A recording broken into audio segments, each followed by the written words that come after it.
Hello, this is Ivett with Honey Deep, Honey Wide for this week's episode of Minutes to Insight.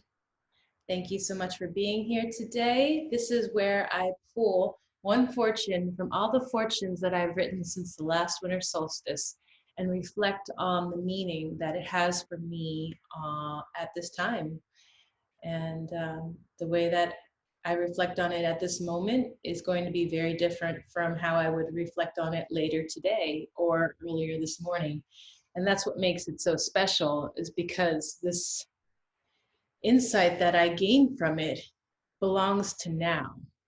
And I could never have it at any other time. And that's what's so special about now, is that I could only ever be this person that I am right now.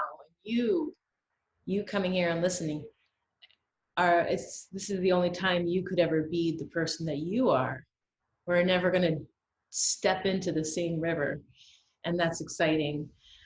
I was very blessed to talk to one of my dearest and oldest friends, and then I start to think, oh, how long have we been friends? It's like it's a very dear friend, and I was very touched to hear from her that she listens to these episodes all the time, and that feels so good.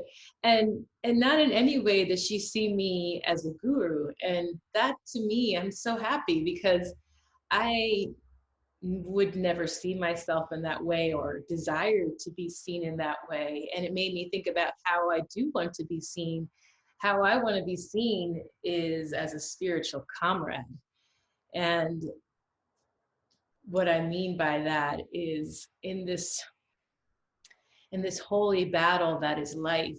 And the battle is, what is the battle for? It's for the sovereignty of our hearts and minds, the ability to be alive and to own our own creative power in this lifetime. It is a battle, and out there are so many forces out there, in the outside world. There are so many forces that are seeking to control or dominate your attention. And I can feel that. I can feel that in my own life. And what I would like to be is somebody in the trenches with you who's like, yeah, you can do this.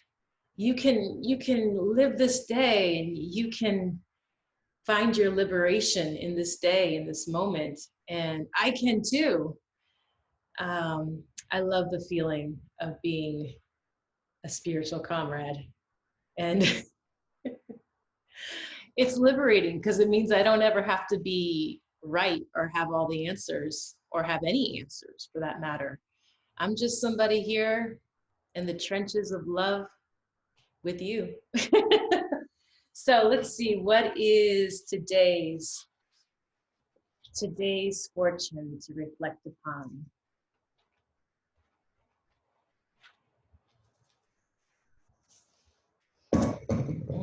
It comes from February the 5th. If you can master your own reactivity, you have triumphed.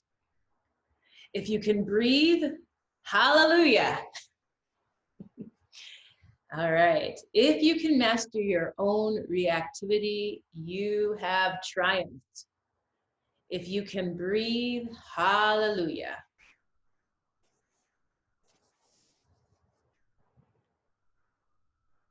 If you can master your own reactivity, you have triumphed. If you can breathe, hallelujah. Oh, that's a good one.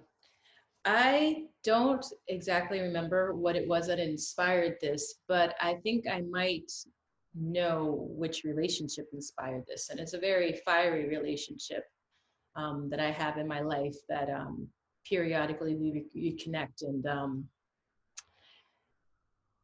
yeah, if we interact for any period of time, we do have that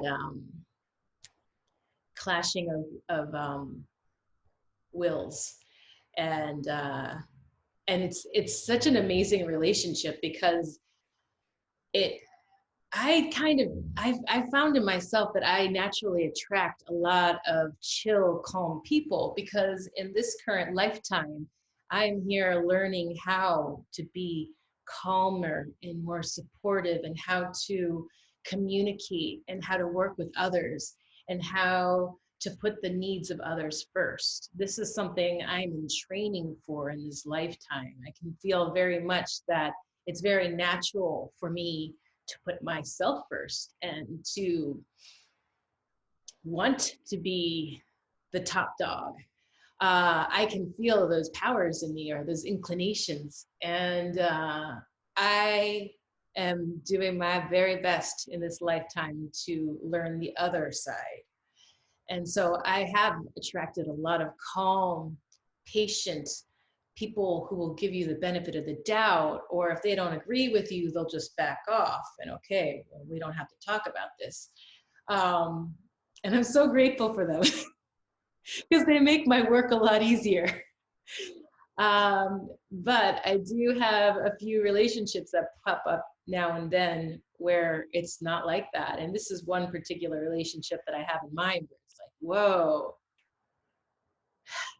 he can make it really hard for me to be chill and calm because when he starts putting forth his propositions about what he thinks is right and the way he sees the world and politics, and how I feel like he's very inflammatory, and it's like I feel like he's like trying to bowl over me and trying to like win me to his side, and I don't appreciate it. I very much feel like here I am, I would like to talk about the things that we do agree with, but you want to focus on the things that we don't and tell me and prove to me how I'm wrong.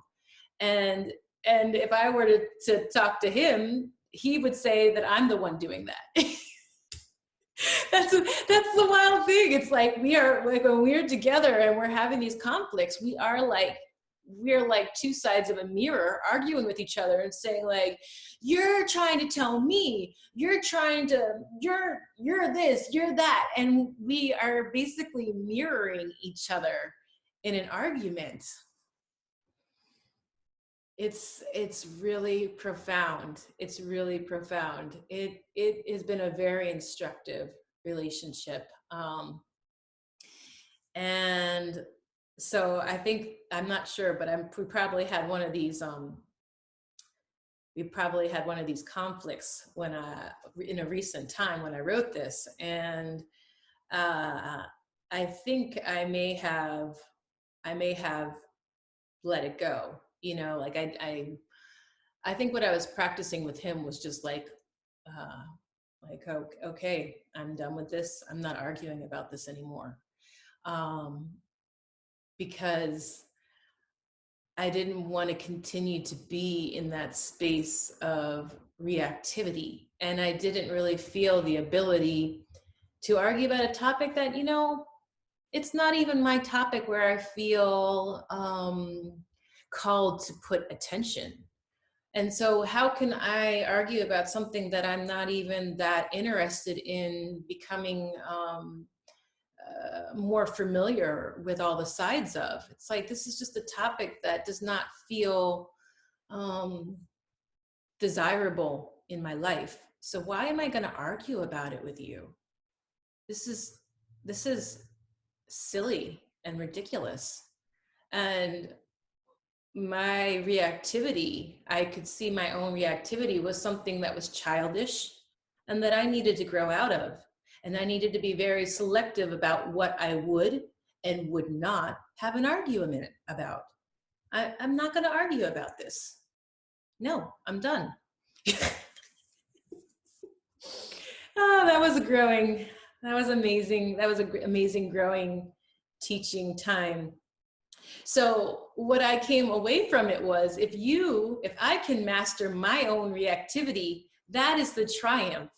not getting the last word, not being the winner of the debate, not being the one who, like, rubs your nose in your own dookie. No, that's that's the old program that I'm releasing in this lifetime. In this lifetime, to master my own desire to crush you and make you see what a fool you are. If I can master that impulse in myself, if I can rein that in, that is my triumph. That is my triumph. I could sit with that one for a while. That's just breathing into that. It's not about winning this argument with you.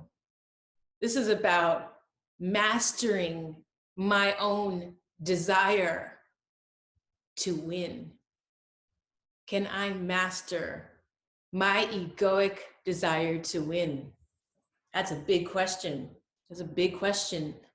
And when I have conflicts with fiery others, that's the question that's brought to me. And I hope to triumph more and more in the time that's left to me. Just remember what's most important. What is worth arguing about? What do I care about? Ultimately, I might think your point of view is ridiculous, but if I'm not even that interested in the topic to read all these different articles about both sides of the issue, then why do I want to argue about it? I could just say, I don't see it that way. And I see that you do. And I hope you have a good day. I love you very much. And if after all of that, you can just breathe, hallelujah, because that's really what's at the crux of the matter in this moment. Can you breathe? What is the quality of your breath? What is the quality of your relationship with yourself? Is it your quality of your relationship with yourself so strong and so good that you can recognize when a conversation just isn't worth continuing? When a fight isn't worth fighting? When a relationship isn't worth investing in? Are you so in touch with yourself that you can recognize those relationships and those conversations that are going to result in fruitful circumstances for yourself and others? Can you breathe? Can you recognize what it is that you need? Can you set about making that your priority? Not winning, not showing someone else how they're an idiot of the world. No. I don't know. That's just really powerful to me. So I'm really learning how to master my own reactivity in this lifetime. And for some of you awesome, chill people out there, you might just be like, duh. That's kind of obvious. I don't really ever get into conflicts like that. And God bless you. God bless you so much, because I have been learning from people like you how to be like you, and I appreciate you. And for people who are more like me, God bless you too. God bless you too. And for the people who have been fiery with me, thank you for showing me that part of myself that I am not okay with. Thank you for reminding me how I need to grow up. If I want you to grow up, I better grow up. Because as long as I'm going to stay this reactive child, you're going to keep on showing me myself. And I mean, if you want to grow up, that would be awesome too. But I don't have any control over that. So God bless you. Thank you for spending this time with me. And I pray that you are able to breathe and to feel a lightness in your heart today. And you can do that if you have that beautiful relationship with yourself, if you can realize the true victory is in releasing that reactivity. Have a wonderful week.